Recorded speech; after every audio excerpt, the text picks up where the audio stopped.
আচ্ছা, আমরা প্রায় ধরে নিই যে জীবনে উন্নতি করতে হলে সফল হতে গেলে দিন-রাত পরিশ্রম করা ছাড়া আর কোনো উপায় নেই। একদম হাড়ভাঙ্গা খাটুনি, তাই না? হ্যাঁ, এই ধারণাটা তো বেশ গেঁথে গেছে আমাদের মনে। কিন্তু আসলে কি তাই? সবসময় কি এটাই সত্যি? আজ আমরা এই ধারণাটাকেই একটু অন্যভাবে দেখব। আমাদের সাথে আছেন একজন বিশেষজ্ঞ, আর আমরা কথা বলবো টিম ফেরিস আর তার আলোড়ন ফেলা বই দ্য 4 Hour Work Week নিয়ে। ঠিক। আমাদের আজকের এই আলোচনাটা টিম ফেরিসের নিজের জীবন, তার ভাবনা তার দর্শন নিয়ে লেখা একটা টেক্সটের উপর ভিত্তি করে। এই টেক্সটটা দেখায় কিভাবে তিনি কাজ আর জীবন নিয়ে আমাদের গতানুগতিক চিন্তাভাবনাকে চ্যালেঞ্জ করেছিলেন। একদম। আর আমাদের লক্ষ্য হল টিম ফেরিসের এই জার্নি আর ফিলসফি থেকে মূল শিক্ষাগুলো বের করে আনা। কিভাবে কাজের প্রতি দৃষ্টিভঙ্গি পাল্টে অপ্রয়োজনীয় জিনিস বাদ দিয়ে আর সময়কে আরও স্মার্টলি ব্যবহার করে জীবনে আরও বেশি স্বাধীনতা আনা যায়, আরও অর্থবহ অভিজ্ঞতা পাওয়া যায়, সেটাই দেখব। আচ্ছা, তো টিম ফেরিসের গল্পটা কিন্তু শুরু হয়েছিল খুব চেনা একটা জায়গা থেকে। তিনি তখন তরুণ উদ্যোক্তা, নিজের ব্যবসার জন্য দিনে প্রায় 12 থেকে 14 ঘন্টা কাজ করছেন। বাপরে, 12-14 ঘন্টা! হ্যাঁ, অবিরাম ব্যস্ততা, ফোন কল, ইমেল, মিটিং চলতেই আছে। বাইরে থেকে দেখলে মনে হবে দারুণ সফল, কিন্তু ভেতরে ভেতরে একটা ক্লান্তি, একটা অতৃপ্তি কাজ করছিল। এই জায়গাটা খুব পরিচিত লাগে, তাই না? সাফল্যের পেছনে ছুটতে ছুটতে নিজেই কেমন যেন ক্লান্ত হয়ে পড়া। মনে প্রশ্ন জাগে, আমি তো ঠিক পথেই যাচ্ছি, তাহলে এত শূন্যতা কেন, এত ক্লান্তি কেন?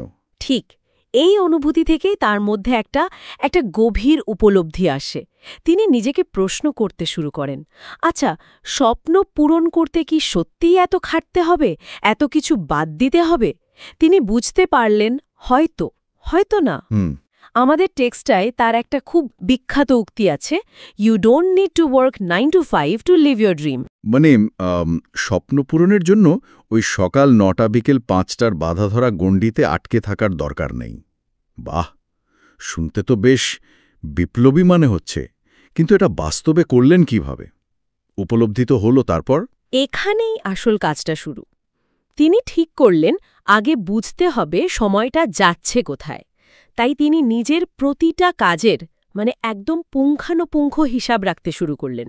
ও, টাইম ট্র্যাকিং আর কি। হ্যাঁ, আর ফলাফলটা ছিল বেশ অবাক করার মতো।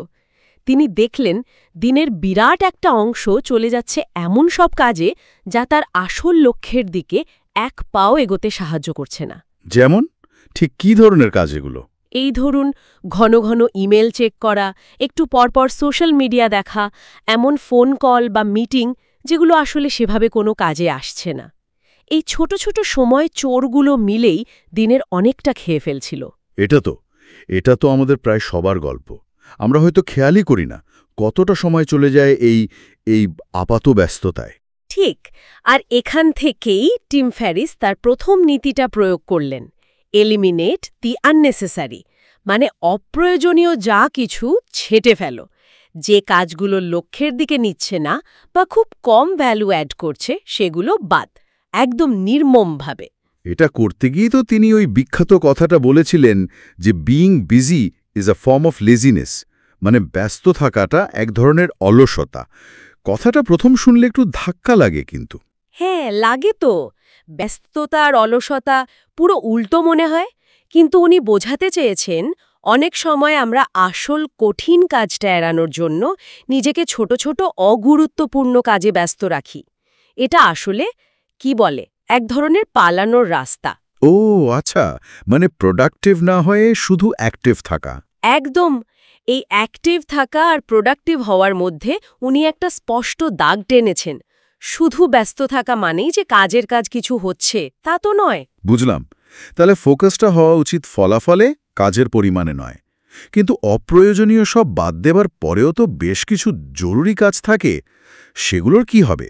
একা একজন মানুষ কত আর করবে? খুব ভালো পয়েন্ট। টিম ফেরিসও এটা বুঝেছিলেন। অপ্রয়োজনীয় বাদ দেওয়াটা তো প্রথম ধাপ, কিন্তু তারপরেও যে জরুরি কাজগুলো থাকে সেগুলো সব নিজে করতে গেলে তো আসল স্বাধীনতা বা সময়ের মুক্তি আসবে না, তাই না? ঠিক। কাঁধে একগাদা দায়িত্ব থাকলে তো মুশকিল। এখানেই আসে তার দ্বিতীয় কৌশল, ডেলিগেশন, কাজ অন্যকে দিয়ে করানো, দায়িত্ব ভাগ করে দেওয়া। ডেলিগেশন, এটা অবশ্য অনেকের কাছেই কঠিন মনে হয়। নিজের কাজ অন্যকে বোঝানো, ভরসা করা, এতেও তো সময় যায়। যায় তো, শুরুতে একটু সময় আর শ্রম দিতেই হয়। কিন্তু টিম ফেরিস দেখলেন এই শুরুর বিনিয়োগটা লং টার্মে অনেক বেশি সুবিধা দেয়। তিনি যেমন ভার্চুয়াল অ্যাসিস্ট্যান্ট নিয়োগ করার কথা বললেন। ভার্চুয়াল অ্যাসিস্ট্যান্ট মানে যারা দূর থেকে কাজ করে দেয়? হ্যাঁ, ইমেল ফিল্টার করা, মিটিং শিডিউল করা, রিসার্চ করা, এমনকি পার্সোনাল কাজ যেমন ট্রাভেল বুকিং।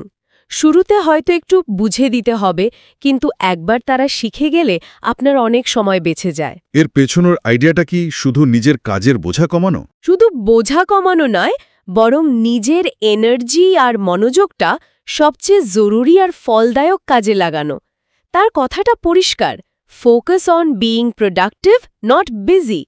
ব্যস্ত না হয়ে প্রোডাক্টিভ হও। ওই ৮০-২০ নিয়মটা আর কি। ২০% কাজ খুঁজে বের করো যা ৮০% রেজাল্ট দেয়। হ্যাঁ, প্যারেটো প্রিন্সিপাল। ঠিক, আর বাকি কাজগুলো হয় বাদ দাও, নয়তো ডেলিগেট করো। আচ্ছা, এই এলিমিনেশন আর ডেলিগেশন, এই দুটো ব্যবহার করার পর টিম ফেরিসের জীবনে বদলটা কেমন এলো? মানে ফলাফলটা কি হলো? ফলাফলটা ছিল মানে এক কথায় নাটকীয়। আগে যেখানে তিনি সপ্তাহে ৮০ ঘন্টা বা তারও বেশি কাজ করতেন, এই পদ্ধতিগুলো ঠিকঠাক প্রয়োগ করে তিনি কাজের সময় নামিয়ে আনলেন সপ্তাহে মাত্র ৪ ঘন্টায়। কি বলছেন? সপ্তাহে মাত্র ৪ ঘন্টা? এটা কি বিশ্বাসযোগ্য? অবিশ্বাস্য তো শোনাই বটে, আর সবচেয়ে অবাক করা ব্যাপার হল তার আয় কিন্তু কমেনি, বরং কিছু ক্ষেত্রে বেড়েছিল, কারণ তিনি ওই ৪ ঘন্টার সময়টা সবচেয়ে লাভজনক কাজেই লাগাচ্ছিলেন। দারুণ তো। কিন্তু বাকি সময়টা কি করতেন তিনি? এই যে বিশাল অবসর মিলল। এখানেই তো আসল মজাটা। এই সময়টা তিনি কাজে লাগালেন জীবনটাকে মানে সত্যি উপভোগ করার জন্য। লম্বা সময়ের জন্য ঘুরতে যাওয়া, নতুন ভাষা শেখা, বিভিন্ন দেশে গিয়ে কিক বক্সিং, ট্যাঙ্গো নাচ, যা কিছু তার আগ্রহ জাগায় সে সব শিখলেন। ওয়াও! পরিবার, বন্ধুদের সাথে অনেক ভালো সময় কাটাতে শুরু করলেন। তার মানে ব্যাপারটা শুধু কাজের সময় কমানো নয়, জীবনের কোয়ালিটি বাড়ানো। একদম। এই অভিজ্ঞতার মধ্যে দিয়েই তিনি তার দর্শনের কেন্দ্রে রাখলেন স্বাধীনতাকে। টাকা বা সাফল্য নয়, তার কাছে আসল সম্পদ হয়ে উঠল সময় আর স্বাধীনতা। তার একটা কথা আছে, freedom is the real wealth. স্বাধীনতাই আসল সম্পদ। নিজের সময় নিজের মতো করে ব্যবহার করার ক্ষমতা। হ্যাঁ, এটাই সবচেয়ে বড় পাওয়া। এই প্রসঙ্গে তিনি মানুষের চাওয়া নিয়েও একটা খুব ইন্টারেস্টিং কথা বলেছেন। আমাদের টেক্সটেতেও আছে মনে হয়, যে মানুষ আসলে মিলিয়নেয়ার হতে চায় না। হ্যাঁ, people don't want to be millionaires, they want to experience what they think only millionaires can buy. এটার মানেটা একটু বুঝিয়ে বলবেন? মানে হলো, মানুষ আসলে নোটের বান্ডেল চায় না, তারা চায় সেই লাইফস্টাইলটা, সেই অভিজ্ঞতাগুলো যেগুলো তারা ভাবে শুধু কোটিপতি হলেই পাওয়া যায়। যেমন ইচ্ছে হলে ঘুরতে যাওয়া, সকালে অ্যালার্ম ছাড়া ওঠা, যে কাজটা ভালো লাগে না সেটা না করার অপশন থাকা, প্রিয়জনদের সাথে যখন খুশি সময় কাটানো, মানসিক শান্তি, এইসব। টিম ফেরিস বলছেন, এই অভিজ্ঞতাগুলো পেতে গেলে কোটিপতি হওয়ার দরকার নেই। জীবনটাকে একটু অন্যভাবে সাজালে কম কাজ করেও এই স্বাধীনতাগুলো পাওয়া যায়। এটা তো একদম প্রচলিত ধারণার উল্টো। আমরা ভাবি আগে অনেক টাকা কামাতে হবে, তারপর এসব হবে। উনি বলছেন না, পথটা অন্যরকমও হতে পারে। ঠিক, আর এই পুরো যাত্রায় তিনি একটা মৌলিক প্রশ্নের উপর জোর দিয়েছেন, যেটা সবার নিজেকে করা উচিত। Ask yourself, am I being productive or just active? আমি কি উৎপাদনশীল নাকি শুধু সক্রিয়? হ্যাঁ, আমি কি সত্যি এমন কিছু করছি যা আমাকে লক্ষ্যের দিকে নিচ্ছে, নাকি শুধু মানে ব্যস্ত থাকার ভান করছি, এদিক ওদিক ছুটে বেড়াচ্ছি? এই একটা প্রশ্ন যদি আমরা সত্যি নিজেদের করি, তাহলে হয়তো আমাদের কাজের ধরনে, এমনকি জীবন নিয়ে ভাবনাতেও অনেক বদল আসতে পারে। অবশ্যই পারে। আর এই আত্মসমালোচনা থেকেই তিনি মিনি রিটায়ারমেন্টের ধারণাটা এনেছেন। মিনি রিটায়ারমেন্ট, ছোট অবসর। হ্যাঁ, মানে আমরা তো ভাবি সারা জীবন কাজ করব, টাকা জমাবো, তারপর ৬০-৬৫ বছরে গিয়ে রিটায়ার করে জীবন উপভোগ করব। টিম ফেরিস বলছেন, কেন জীবনের শেষ ভাগের জন্য অপেক্ষা করা? আমরা তো জীবনের মাঝখানেই, মানে বিভিন্ন পর্যায়েই ১ মাস, ৩ মাস বা ৬ মাসের জন্য কাজ থেকে ব্রেক নিতেই পারি। ইন্টারেস্টিং। কর্মজীবনের মধ্যেই ছোট ছোট অবসরের ব্যবস্থা করা। হ্যাঁ, এই সময়টা লম্বা ট্যুরে যাওয়া, নতুন কিছু শেখা বা নিছক বিশ্রাম নিয়ে রিচার্জ হওয়ার জন্য ব্যবহার করা যেতে পারে। এতে জীবনটা আর শুধু কাজ আর অবসরে দুটো একঘেয়ে ভাগ থাকে না, কাজ আর উপভোগ পাশাপাশি চলে।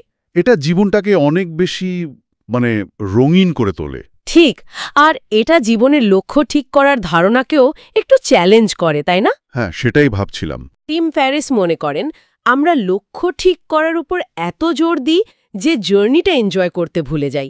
তাই তিনি বলছেন প্রশ্নটা একটু পাল্টানো দরকার। প্রশ্নটা এমন নয় যে আমি কি চাই বা আমার লক্ষ্য কি। তাহলে প্রশ্নটা কি? প্রশ্নটা হলো কোন জিনিসটা আমাকে উত্তেজিত করে, হোয়াট এক্সাইটস মি, কোন কাজটা করতে গেলে আমার ভালো লাগে, কোনটায় আমি উদ্দীপ্ত হই। লক্ষ্যের চেয়ে উত্তেজনাকে গুরুত্ব দেওয়া, এটাও তো বেশ অন্যরকম। হ্যাঁ, কারণ উত্তেজনা বা প্যাশন থাকলে মানুষ নিজে থেকেই সেদিকে এগোয়, অনেক বেশি এনার্জি পায়। উনি নিজের উদাহরণ দিয়েছেন, যখন তার কোম্পানি প্রায় অটোমেটেড হয়ে গেল, কাজের চাপ কমল, তিনি ভাবছিলেন কি করবেন।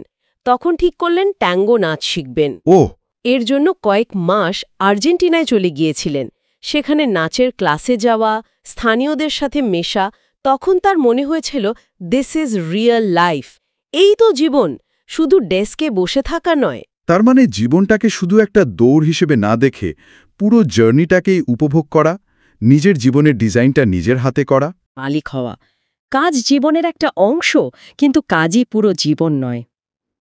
কিন্তু এতক্ষণ শোনার পর অনেকের মনেই হয়তো একটা প্রশ্ন আসছে, এসব শুনতে ভালো লাগে, বইতেও পড়েছি হয়তো, কিন্তু আমার মতো সাধারণ মানুষের পক্ষে কি সপ্তাহে 4 ঘন্টা কাজ করা বা মিনি রিটায়ারমেন্ট সম্ভব? এই বাস্তবতাটা তো আছে। খুব স্বাভাবিক প্রশ্ন, আর এই দ্বিধাটা আসাই স্বাভাবিক। টিম ফেরিস নিজেও তো এক লাফে এখানে আসেননি। তিনিও তো শুরুতে কাজের চাপে পিষ্ট হচ্ছিলেন। বদলটা এসেছে তার ভাবনায়, তার কাজের পদ্ধতিতে। আর তিনি কিন্তু বলেননি যে সবাইকেই 4 ঘন্টা কাজ করতে হবে। মূল কথাটা হলো নীতিগুলো ব্যবহার করে নিজের কাজের সময় আর অপ্রয়োজনীয় চাপ কমানো যতটা পারা যায়। তাহলে আসল বাধাটা কোথায়? আমাদের মানসিকতায়? অনেকাংশে। টিম ফেরিস একটা জরুরি কথা বলেছেন, আমাদের টেক্সটেতেও আছে, someday is a disease that will take your dreams to the grave. এই যে আমরা ভাবি একদিন করব, রিটায়ার করলে ঘুরতে যাব, ব্যবসাটা একটু দাঁড়ালে সময় দেব। হ্যাঁ, এই একদিন বা সামডে জিনিসটা একটা অসুখের মতো। এটা স্বপ্নগুলোকে ভবিষ্যতের দিকে ঠেলতে ঠেলতে সেগুলোকে একদম কবরে পাঠিয়ে দেয়। শুরু করতে হলে আজই করতে হবে, এখনই, ছোট করে হলেও। তার মানে কালকেই চাকরি ছেড়ে দিতে হবে তা নয়, বরং ছোট ছোট স্টেপ নেওয়া। ঠিক তাই। হয়তো কালকেই আপনি ভার্চুয়াল অ্যাসিস্ট্যান্ট রাখতে পারবেন না বা মিনি রিটায়ারমেন্টে যেতে পারবেন না, কিন্তু কাল থেকে হয়তো অপ্রয়োজনীয় মিটিংয়ে না বলতে পারেন। দিনে কবার ইমেল দেখবেন তার একটা লিমিট ঠিক করতে পারেন। দিনের সবচেয়ে জরুরি কাজগুলো আগে শেষ করার অভ্যাস করতে পারেন। নিজের সময়ের উপর একটু একটু করে কন্ট্রোল আনা আর কি। হ্যাঁ, এই ছোট ছোট বদলগুলোই ধীরে ধীরে বড় পার্থক্য তৈরি করে।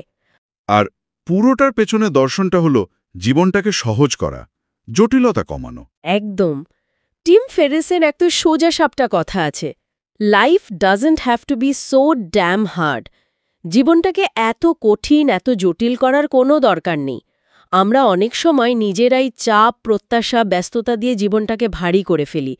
কাজ তো করতেই হবে, কিন্তু সেটা নিজের শর্তে, নিজের শান্তি বজায় রেখেও করা সম্ভব। তাহলে আজকের এই যে এত কথা হলো, এর একেবারে সারমর্মটা কি দাঁড়ালো? টিম ফেরিসের এই 4 ঘন্টার কর্মসপ্তাহের দর্শন থেকে আমরা আসল কোন বার্তাটা নিতে পারি? আসল বার্তাটা হলো নিজের জীবনের নকশা নিজে আঁকুন, গতানুগতিক ধারণার দাস হবেন না। নিজের সময়ের মালিক হন, অপ্রয়োজনীয়কে বাদ দিন, জরুরি কাজে ফোকাস করুন আর স্মার্টলি কাজ গুছিয়ে জীবনটাকে আরও বেশি উপভোগ করার রাস্তা খুঁজুন। টিম ফেরিসের সবচেয়ে ছোট আর শক্তিশালী কথাটা কি? ওয়ার্ক লেস, লিভ মোর। কম কাজ করুন, বেশি বাঁচুন। হ্যাঁ, জীবন শুধু টিকে থাকার জন্য নয়, জীবন আসলে যাপনের জন্য, উপভোগ করার জন্য। স্বাধীনতা, সচেতনতা আর নিজের সময়ের ওপর নিয়ন্ত্রণ, এগুলোই হয়তো আজকের দিনের আসল বিলাসিতা। একদম ঠিক বলেছেন। এই দর্শনটা আমাদের এটাই শেখায় যে আমরা পরিস্থিতির শিকার নই, বরং ঠিকঠাক ভাবনা আর কৌশল দিয়ে আমরা আমাদের কাজের জায়গা আর জীবনযাত্রা দুটোকেই নিয়ন্ত্রণ করতে পারি। দারুণ আলোচনা হলো আজ। শেষ করার আগে শ্রোতাদের জন্য একটা ছোট্ট ভাবনার খোরাক দেওয়া যায়, কি বলেন, টিম ফেরিসের আইডিয়ার সাথে? হ্যাঁ, নিশ্চয়ই। আচ্ছা, একটু ভাবুন তো, আপনার প্রতিদিনের রুটিনে এমন কোনো একটা কাজ কি আছে যেটা আপনি রোজ করেন কিন্তু সেটা আসলে আপনার কোনো জরুরি লক্ষ্যের দিকে আপনাকে এগিয়ে নিয়ে যায় না? হতে পারে সেটা সকালে ৮ ঘন্টার নিউজ ফিড স্ক্রল করা, বা এমন কোনো হোয়াটসঅ্যাপ গ্রুপে অ্যাক্টিভ থাকা যা শুধু সময় নষ্ট করে, বা হয়তো টিভি দেখার এমন কোনো অভ্যাস যা আসলে তেমন আনন্দও দেয় না। খুঁজে দেখুন এমন অন্তত একটা অপ্রয়োজনীয় কাজ যেটা আপনি কাল থেকে সচেতনভাবে বাদ দিতে করেন বা অন্তত কমিয়ে আনতে পারেন। এই ছোট্ট একটা স্টেপ, এই সামান্য একটু সময় বাঁচানো, এটাই হতে পারে টিম ফেরিসের দেখানো পথে আপনার প্রথম পদক্ষেপ। কে জানে, অপ্রয়োজনীয়কে বাদ দেওয়ার এই ছোট অভ্যাসটাই হয়তো আপনার জন্য খুলে দেবে আরও বেশি স্বাধীনতার, আরও অর্থবহ একটা জীবনের দরজা।